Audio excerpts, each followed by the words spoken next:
guys, welcome to the Disruptors, my ADD experience where I get to get the world's smartest folks and we get to go deeper with all of them. It's fun for all of us. Thanks for tuning in. Today we've got Ann Madden on the program. Ann, thanks for coming. Thanks for having me. So Ann, the first place I wanted to start is why in God's name somebody wanted to get into to researching the disgustingly germy ickiness that is microbes. What was the deal? Oh man, the start of how I fell in love with microbes, because I think that's how I'd like to frame it, Yes. begins in a tropical rainforest. So I was a researcher in college working on poison dart frogs. Yes, poison dart frogs were like my favorite animal at the zoo. This is exciting. Sorry, I had to jump in there because I love poison dart frogs. And I mean, everyone who doesn't love a poison dart frog? They're beautiful colors, they're charismatic, they make a tiny sound like a duck, like an eh. And if you're not careful, they'll kill you. They've got that extra appeal. Right, they're dangerous, and they live in one of the most beautiful places on Earth, the rainforest. And so at the time I was in college, and I was dipping my toes into what research biology might be. And I fell in love with the rainforest because every day is a new adventure. Everything is trying to kill you. It's unbelievable to walk among these trees that feel like a cathedral. And so I loved this research experience, but there's no tropical rainforest up in Massachusetts. So when I came back to Massachusetts to finish out my college at Wellesley College, I was looking at what other research opportunities there might be in biology. And I'd taken a microbiology course, and I started working with a researcher in microbiology. And it was then that I realized that I was actually surrounded by a jungle in my own home, but that jungle was microscopic. And so the place that I thought that was so mundane was full of new species that we only knew about 10% of. And so if I just uncovered what microbes were nearest us and what they could do, I could find not only new species, but also species that can help make our world better. And so that was the beginning of a lifelong love affair. And like the jungle that they're burning down in Brazil, we're trying to kill those microbes in the jungle around us, so to speak. How does that make you feel? So not all microbes are wonderful, and I want to state that. I'm a huge proponent for most of microbial life, and I think that oftentimes we get oversimplified when we talk about microorganisms. So the microbial moments that people think of that they have are those with strep throat, that microbe that gave you that horrible infection, or the microbe that caused the flu, or the microbe that mildewed your favorite fruit that you wanted to make into a fruit salad.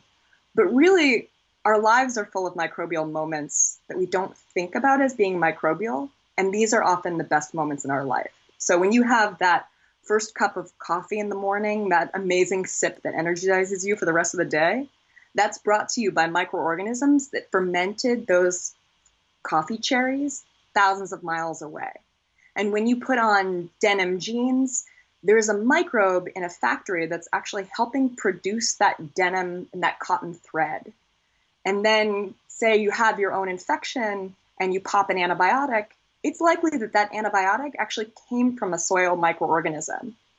Say you call your parent on the phone, there's a good chance that your parent's life is being extended by statins, cholesterol-lowering medications that also come from microbes in the soil.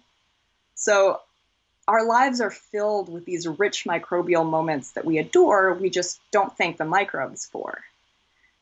Where'd the oversimplification come when people equated microbes and germs with bad? Because I feel like that's led to a lot of the health degeneration we've seen lately.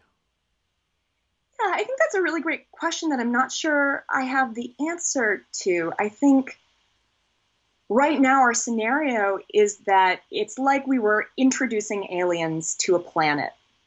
And we said, okay, we have animals on these planets, and they include tigers and sharks. And the aliens say, oh my gosh, animals are horrible. They all have these sharp teeth. They can kill you. Why would you ever like animals? And it's like, no. Just go one step further and learn about kitten videos and learn about pet dogs and animals that we use for food and to make our lives better. And so I feel like there's just an information gap that occurs right now from learning about some of the microbes that get our attention because they have such devastating consequences to us. And we're just missing the fuller story. So how do we make germ sex sexy? How do we make germs sexy? I think we make anything sexy by making it exciting and relevant.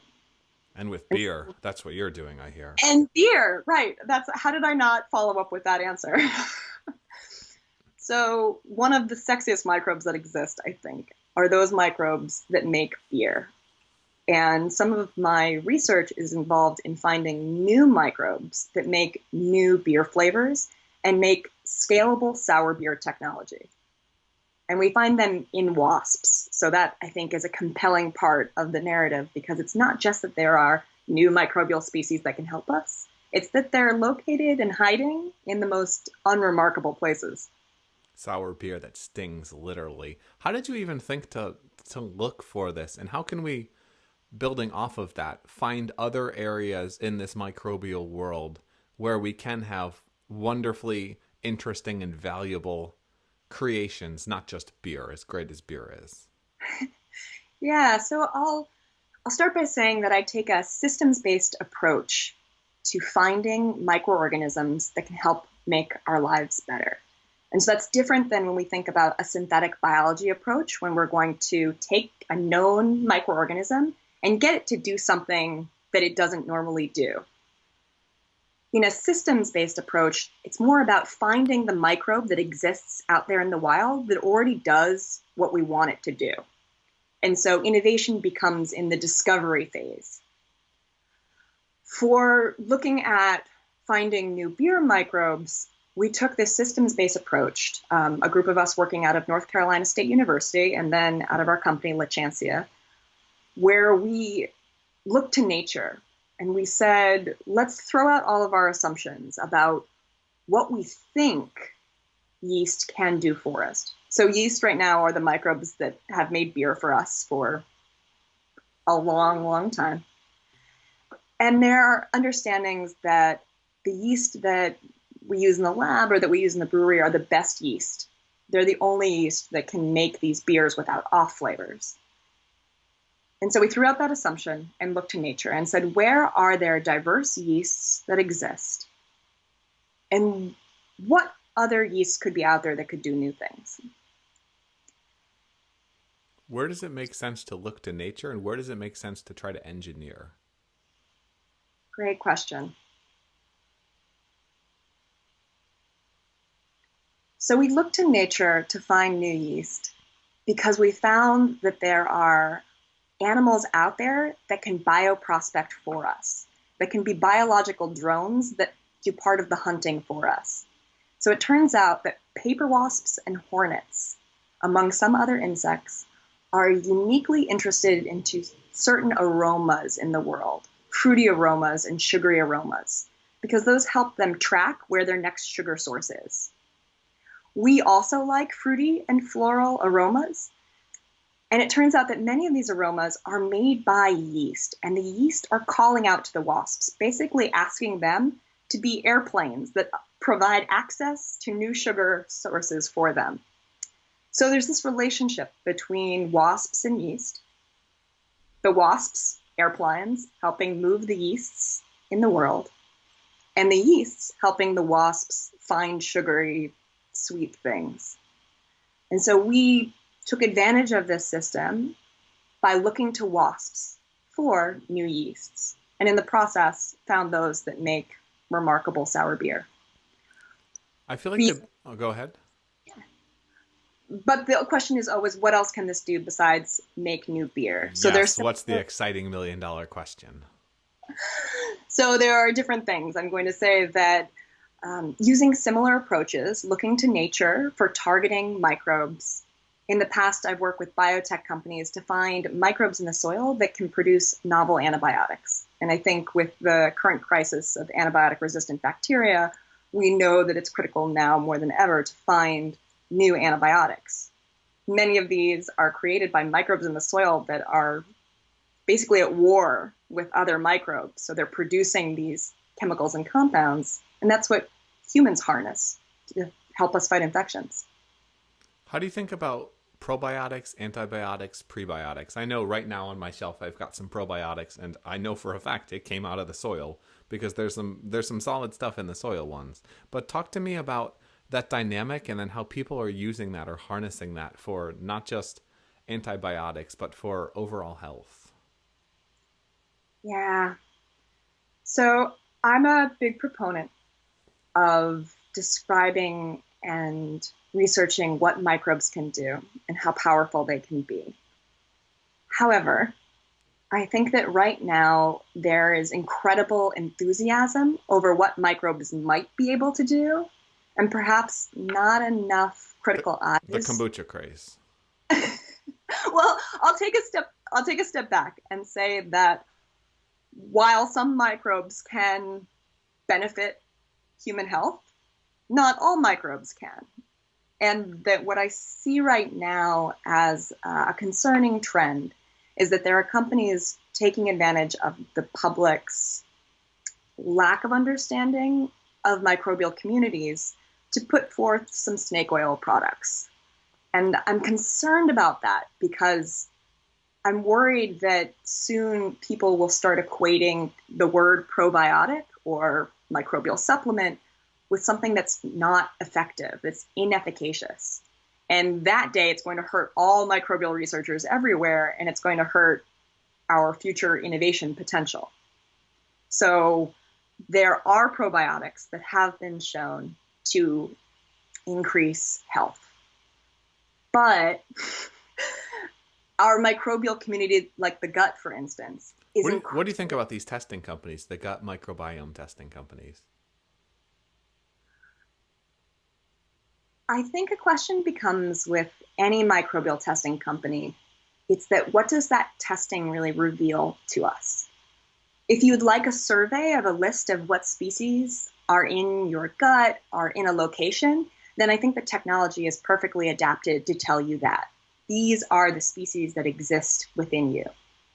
But oftentimes we want to know more than just that list of species. We want to know what they're doing, how they're impacting our health, whether they're stable, whether they're going to impact our day-to-day activities, if we can change them.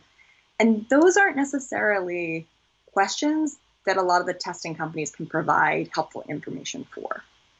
And I think sometimes there seems to be a misalignment between what people hope they're getting from these companies and what they're actually able to get with the current technology. Because there is so much promise. Your gut is your second or arguably first brain. They're very, very intertwined.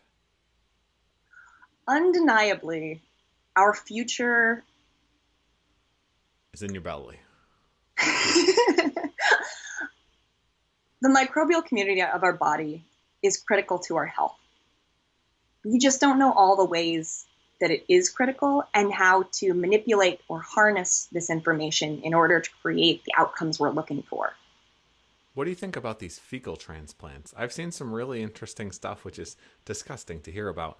But a lot of health conditions seem to be results of bad microbiomes, not balanced. A lot of things on the order of gut disorders, autism, other things being caused by, oftentimes triggered by the epigenetics happening in the stomach, triggering certain things within their DNA. That's what it seems like from a lay person's perspective that's merely talked to the smart folks. I think that there's a lot of evidence about shifts in microbial communities being associated with disease states. And so basically we think about our gut microbial community, think about a jungle. You've got that many species at the microscopic level fighting with one another, working with your own gut and interacting with that, working and interacting with the food you bring in. It's a complex stew of microbial species in there. And I've seen a lot of compelling work showing that there are differences in these species, who's there, how many of them are there, with certain disease states. I think that there's less compelling evidence for some of these things being causal, meaning that just because you see the microbial community or that microbial jungle differ between patients in a disease state and patients in a healthy state doesn't necessarily mean that the microbes were the cause or that the microbes will be the answer to a cure. I would agree. I've heard and seen some stuff about the effects post-fecal transplant, which make me think that maybe there is. It's also very odd that it's so hard to do some of these studies. Let's get a non-controversial question as a not personal advice. What do you do personally to stay healthy when it comes to eating icky stuff? So, eating a balanced diet, exercising, and maintaining low stress are things that we know make your own body more robust. And whenever we talk about microbe-human dynamics with human microbiome, we are part of that discussion. And so being healthy yourself in terms of having a robust immune system, getting sleep, not being stressed, is definitely what I try and do to maintain a healthier body. And reducing sugar. Sugar seems to be evil when it comes to the biome. I mean, I love donuts, so I don't think I'm going to make any big claims about hating sugar right now. Dunkin' Donuts, if you guys want to reach out, you've got your potential sponsor right there. She can make the beer and you guys can start serving it to kids and we'll have fun with that.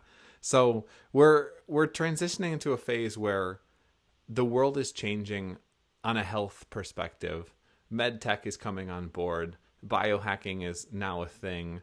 And we're trying to push the envelope when it comes to longevity and what it means to be human. What are some of the exciting things you see in the industry?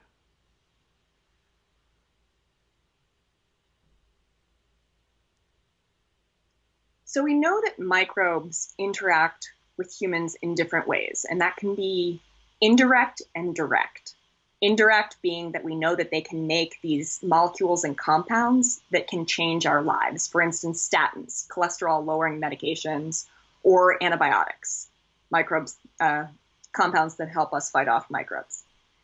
We also are starting to learn that microbes can have a direct relationship with some of our behaviors, and that's nascent research, but I'm citing some of the work of Chris Lowry, and basically microbes that have shown promise to vaccinate against fear.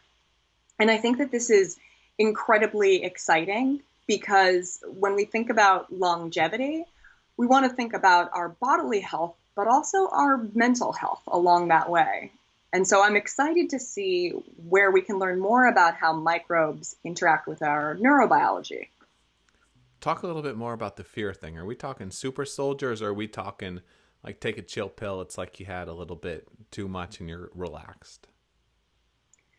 So from the work that was done, most of it's done in mice models, and it's really looking at PTSD and that sort of trauma and post-trauma response, and how this microbial vaccination can make the fear response lessen. So basically, that translates to me as you can live happier all through a microbe.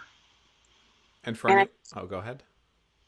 And I think that's just the tip of the iceberg in terms of how we can harness microbes to live better, longer lives. And for anyone that doubts stuff like this, the two best times to have sentencing when you're going to jail is right after or right at the start or right after lunch, because the judge is happy he's eaten and his tummy, his microbes no longer feel like they're going to die, much less hangry. There's so many implications when it comes to that. You talked about treatment resistant antibiotics. What's happening there, and is that an epidemic in the weighing in the weight? Yeah, so we all grew up in this beautiful time where bacterial and fungal infections weren't generally a huge concern. If you think about getting strep throat or an earache, the next steps you think about are going to the doctor and getting medication, not dying. And the concern is that, pre-antibiotic golden era, pre-1960s, pre-1920s, we didn't have antibiotics that we could so readily use to fight off these rather common infections. The concern now is that many of these microbes are developing resistance to our known treatments, meaning that the antibiotics that used to work don't work on these microbes. That's terrifying because we get into a situation with methicillin-resistant Staph aureus, MRSA, or E. coli that are resistant to different antibiotics, where the normal treatments that we would go to don't work. I think that it's well supported that this is becoming an epidemic, probably contributed to by a lot of the antibiotics that are fed to our domesticated animals that go into our food pipeline. And not only that, as we have more and more access to medicine, in theory, what doesn't kill you, at least when it comes to your immune system, generally makes you stronger.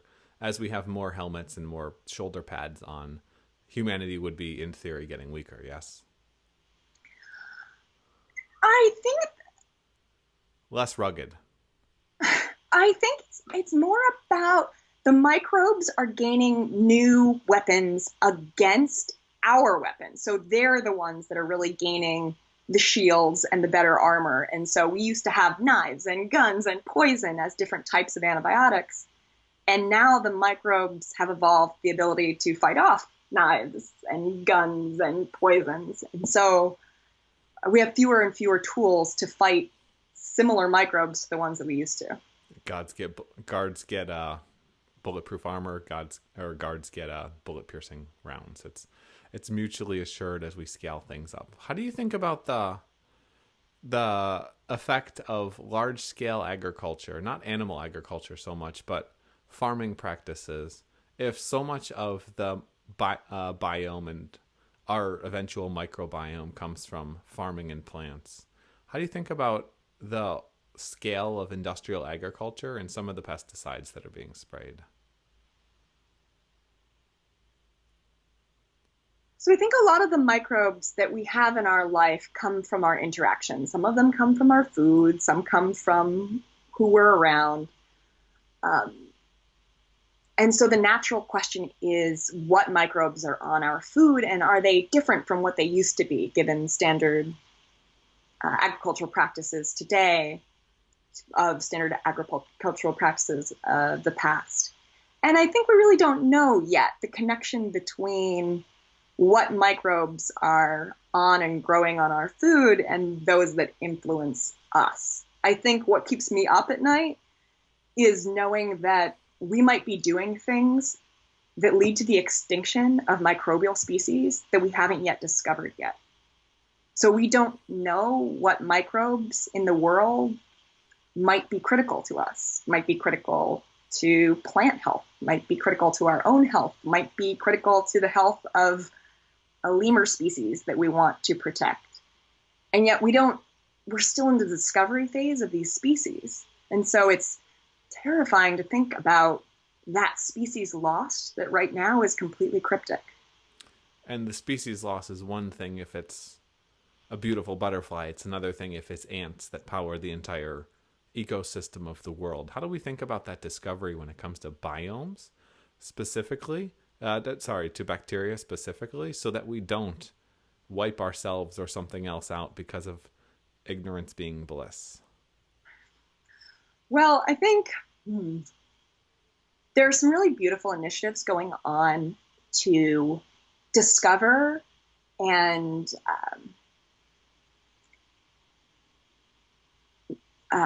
there are really beautiful initiatives going on to discover what microbes exist out there, both within different people's guts and out in the world, in soils associated with other animals. And I think the beautiful thing about microbes is that you can often grow these and stick them in sort of cryogenic freezers where they'll come back to life in the future. And so this is not a scenario of how do we keep an endangered mammal species alive, or all the trials and tribulations of keeping pandas and polar bears in existence. We're at a stage where we can go out and find thousands of microbial species, stick them in a freezer, and wait to future generations to find out what they can do for us. And so I think that this is an incredible initiative, and I just wish there were more hands and more dollars going towards it. What about space? What happens in space where we don't have this? Do we ship this tree of life, so to speak, to space and start multiplying out the germs? Or what do we do? How do we handle something like that?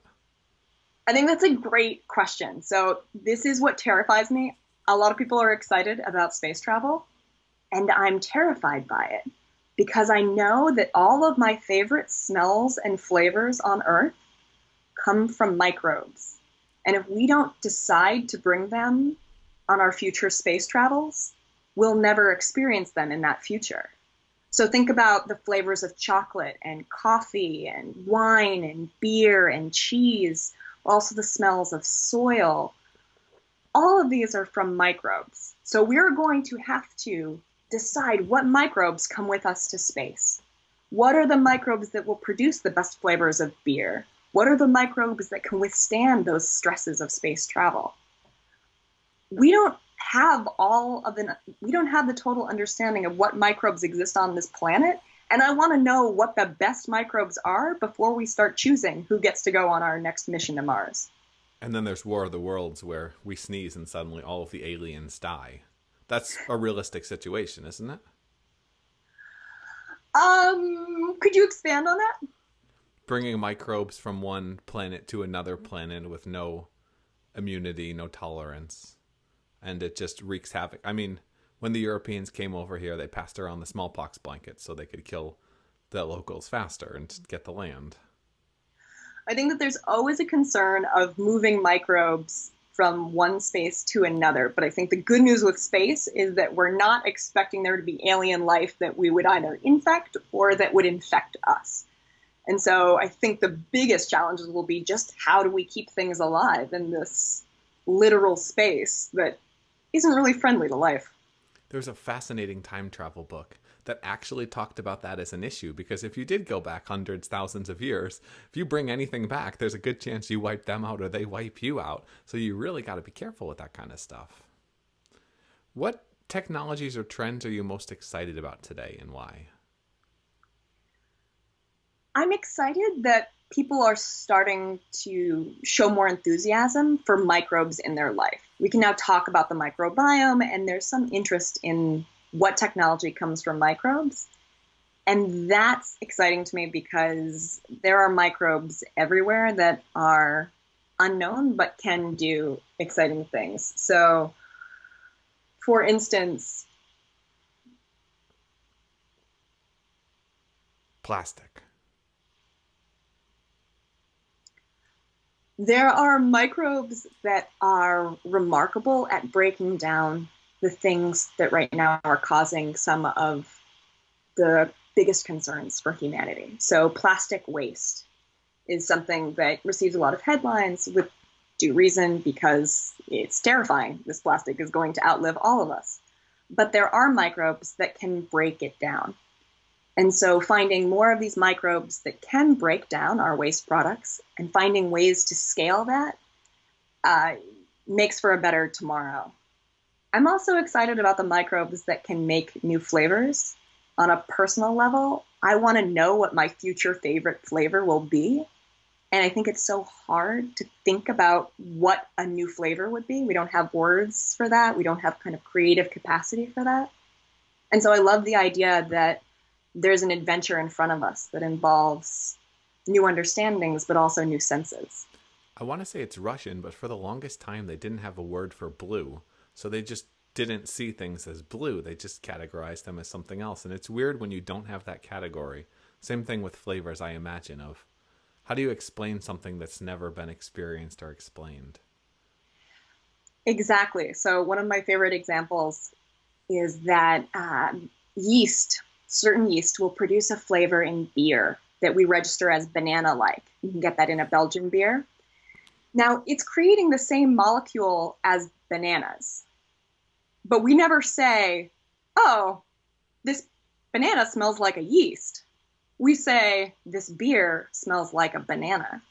And had we just discovered microscopic life before we discovered macroscopic life, our whole viewpoint on what tasted like what or what smelled like what could be different. How do you think about those dynamics of altering food going forward? We've got CRISPR, we've got a lot of technology, we've got hubbub about GMOs some warranted, but most of it not. How do you think about the future of humanity creating what we consume and use? I'm hopeful that new technology will let us consume in a more sustainable fashion and a more mindful one.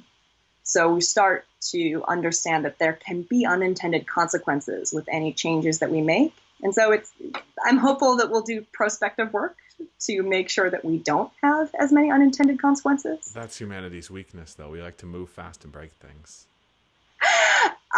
Agreed. But I think I'll highlight that I'm hopeful because I'll go back to your question, which mentioned CRISPR. CRISPR actually comes from wild microbes.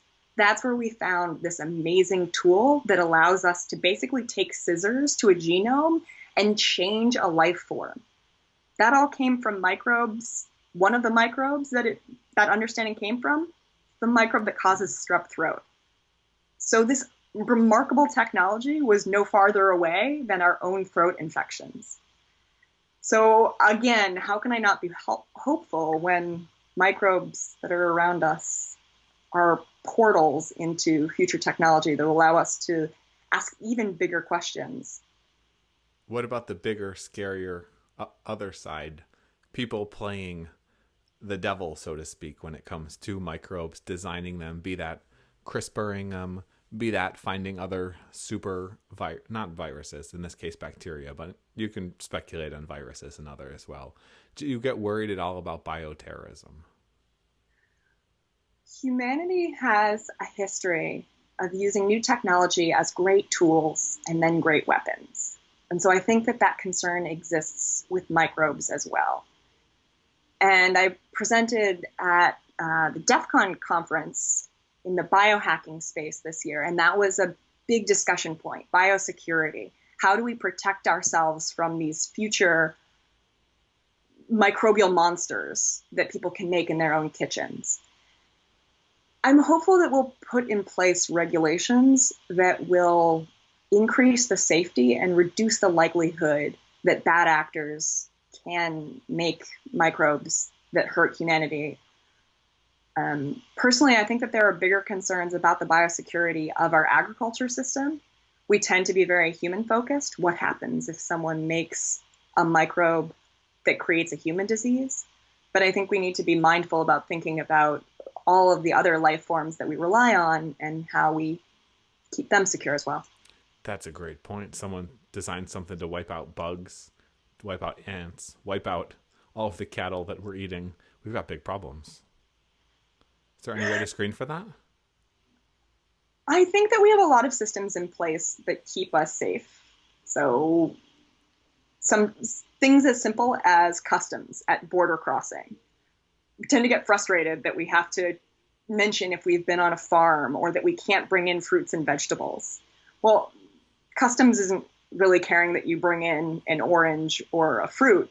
They're concerned that you're bringing a microbe from a foreign place that could be a disease agent here. Now, those are unintended. Those are not the result of a bad actor engineering a microbe. But that same system we can scale out to make sure that new microbes that we don't know how they can be dangerous are isolated so that we test them before they're ever introduced into the public. I know George Church, godfather of biotech, is a little worried about this. He suggested something like a fire detector for bad microbes for potentially harmful biomaterial. Is that even plausible, and how would we do something like that? I think that whenever you're faced with a specific question, it's just an engineering problem about how to put it into action. So that's a complicated way of saying that we already have detectors that allow us to understand if there are toxins in our food produced by microbes. We tend to do that small scale testing, but it's just an engineering effort to make that larger scale. So then we're testing for the toxins made for microbes on all of the food that comes in, not just through the pipeline and through the supply chain, but maybe to our homes. Yeah, the king had his poison tester just in case. Maybe we'll all have our own one of these days. That would be a startup right there, guys.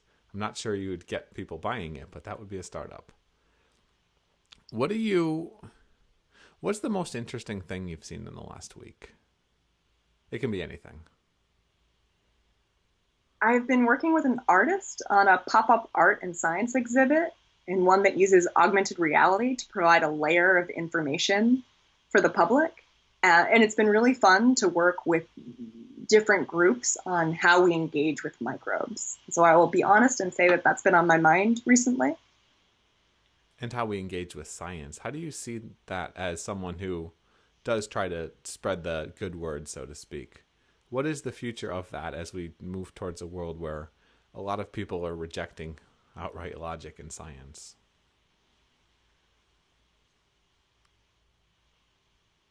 I think right now, when the general public thinks about science, the associations tend to be those of guilt or fear or pain. There's a headline telling us about climate change that's going to kill us all. There's a headline about plastic pollution that's our fault and it's making the world worse. There's a headline about a new disease. But that's not my experience with science. My experience with science is that learning about the species around us and where our medications come from, we learn that there's more hope because it's completely plausible that there are new therapeutics, new medications no farther away than our dust bunnies. And so I hope in the future that scientists can share with the general public the joy and the hope of science and not just the pain and the sadness. Is the media paradigm of if it bleeds, then it leads ruining our future by pushing us away from a better future? I think the media are in a tough position because they're acting as a vehicle between scientists and the public. And we are motivated by our fear, but we can also be motivated by our hope. And so while there have been many stories that are going with that, if it bleeds, it leads, that doesn't have to be all the stories. And indeed, if we look at some of them, if we look at some of the media attention around nature documentaries or things like that, that people are spending a lot of time enjoying these days, whether it's Blue Planet or National Geographic, there's a love of nature and appreciation for the excitement that brings. And so I'm just hoping that can be fostered in the future. But do we need to get past the media for money paradigm to really move the needle? Because the people that go for the documentaries are self-selecting. They already like that kind of stuff versus hitting the masses with the things that we're designed to respond to. It's dopamine, it's sugar, it's heroin, it's murder, it's sex. It's all of the things that make us feel terrible and fearful are the things that we respond the most to because we're evolved to survive above all else. I think one of our most remarkable characteristics is curiosity. And I've heard people discuss that there can be saturation of fear and there can be saturation of things that make us sad, but curiosity is insatiable. The more you learn, the more you can become curious about something. And so I think that harnessing that curiosity is powerful because it allows us to be excited about science and to continue to be excited about science. And so that's where I'm hoping the media drives in the future. Speaking of exciting science, let's talk about farts. I hear they came up with something to cut out a lot of the methane from cattle, basically having cattle eat something and then they were farting out much less methane, which would be incredibly good for the environment. How does that work? I've broadly heard about this work, which is basically that not all farts are created equal. Some farts have methane in them. Methane being a compound that's a very strong agent of global warming. So if you could reduce this gas, this methane produced in these farts, it could have great consequences for the environment. It's often your microbes that dictate what you're farting. And so there are some microbes that make methane and some microbes that don't. And from what I remember about the study is that they did some form of treatment that changed that microbial community, which then had the downstream effect of changing the fart substance. Silent but less deadly. Sorry? Silent but less deadly. We had to throw the pun in. Yes. I'm on a terrible roll here. Is there something what are some of the bigger climate implications we can look at from a microbial side of things in terms of solutions to existing big problems? Microbes are remarkable at breaking things down. There are so many different species, and they've been around for so long in evolutionary time that if there's something that exists in the world, there's some species of microbe that can eat it and break it down. And so when we think about some of our sustainability issues, what comes up is large amounts of plastic and toxic pesticides and compounds that stay in our environment for a long time. What's exciting is that by just looking towards nature and where microbes are that already have these capabilities, we can find microbes that can help us break those down and turn them into inert substances. So there's some work that's been done in terms of looking for microbes that can break down plastic. There is other work with microbes that can break down some of the pesticides that stick around in the soil for a while. And it'll just be a matter of scaling up these technologies in order to make our world hopefully better. How do we help scale those up? How do we put the funding behind that kind of stuff where there isn't an exponential outcome that's coming quickly?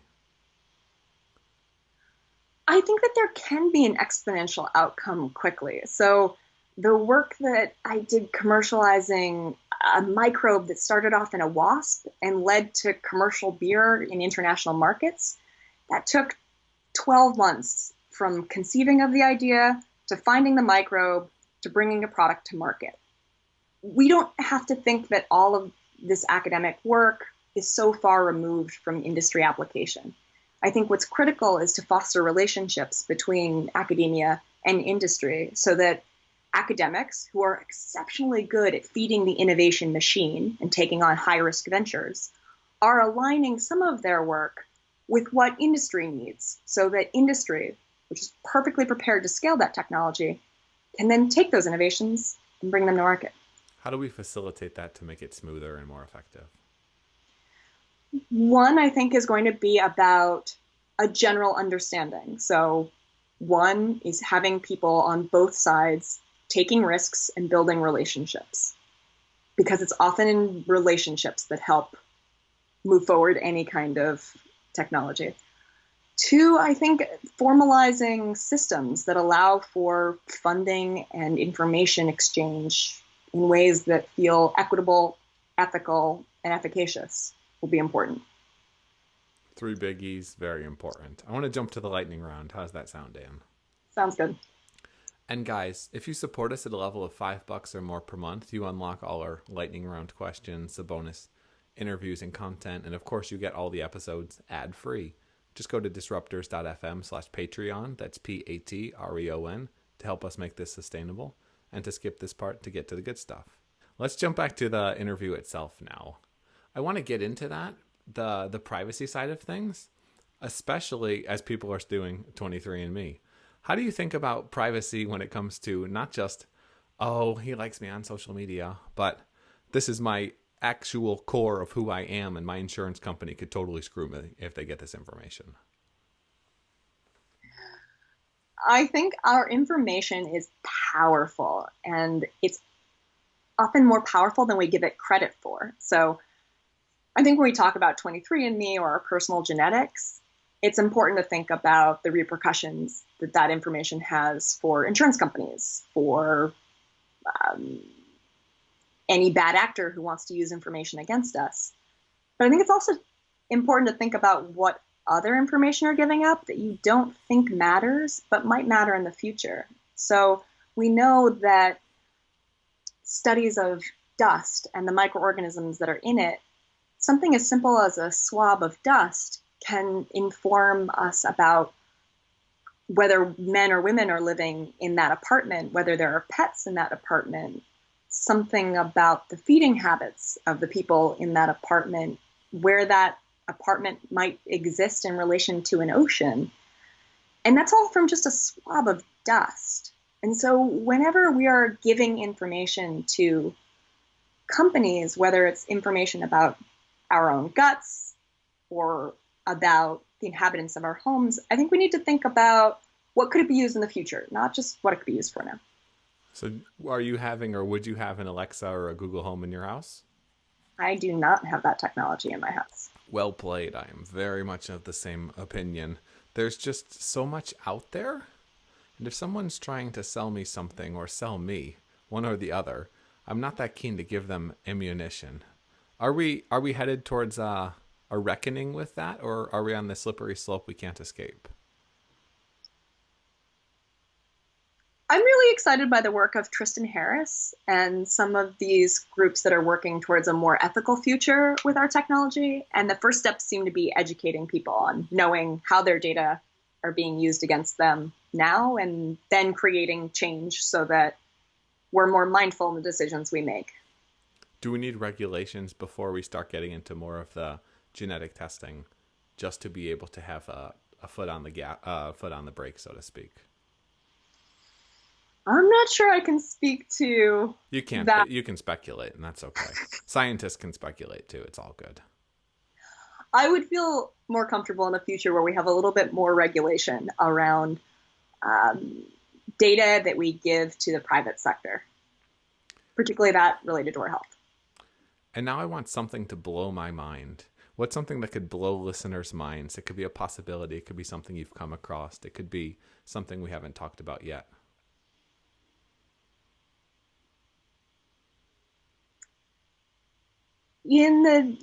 So statins are one of the most successful financially family of therapeutics in the world. Multi-billion dollars for these cholesterol lowering drugs. They came from a fungus that was found in about the 1980s by, I think, Merck. This is a fungus that's in the soil and right now is likely on your shoe. It's everywhere. It's a very common species. And it makes this multi-billion-dollar drug. If you're older than a millennial, it's likely that you had this microbe on your shoes and you never even knew it before it was discovered to be producing this medicine. Just think of what other microbes you might have on your shoe that could be the next billion-dollar drug. I hear statins are actually a little questionable, but that's a topic for another podcast. How do you think about the dynamic between fungus and microbes in terms of the research that's going on? I know, can't think of the guy's name, but they're doing some pretty interesting stuff with fungal species. Apparently, there's even more fungi than there are animals in the entire animal kingdom, by a long shot. Absolutely. So fungi are much more closely related to us than they are the bacteria that we think of as also being microscopic. Both of these groups of microorganisms have incredible potential, and microbes, such as fungi, we know can produce some really remarkable compounds that have interesting effects on our own neurobiology. And I think we're just scratching the surface of what they can do. And you're scratching the surface of what we can do with microbes. And before you tell people where to find you, what's one thing you'd want to leave people with? A quote, a call to action. It can be anything.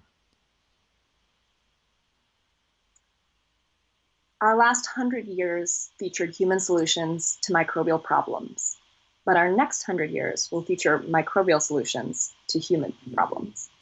Well played. Someone should coin that one. And tell me a little bit more about you, what you're doing, and where people can find you. Sure. I'm Ann Madden. I'm a scientist, entrepreneur, and science communicator. I can be found at annamadden.com or on Twitter and Instagram at annamadden. And what is the next flavor of beer you are creating? It's a whole new product that goes beyond beer, beyond cider, and beyond sake. Find out more at Lachancea.com. if you can spell it. And if not, disruptors.fm will have links there, because that is a tough one. That is one piece of advice from a startup guy, is make sure it's spellable. That one's, I guess, Lachancea if you kind of word it out. But it's interesting stuff you're doing, so you may as well have an interesting name. Thanks for coming on today, Anne. Thanks so much, Matt. And thanks for tuning in, guys. If you've loved this conversation, be it dirty and punny as it is, then be sure to share this around with a friend. It's the most important, most valuable thing you can do for us. It's the biggest high five and awesome hug you can give us to make this a long-term thing that changes the world. We need disruptors on our team so we can disrupt bigger and bigger problems. Anne's doing it. You guys are doing it. Share it around and help us do it. Disruptors.fm, all the major podcasting platforms. Till next time, cheers.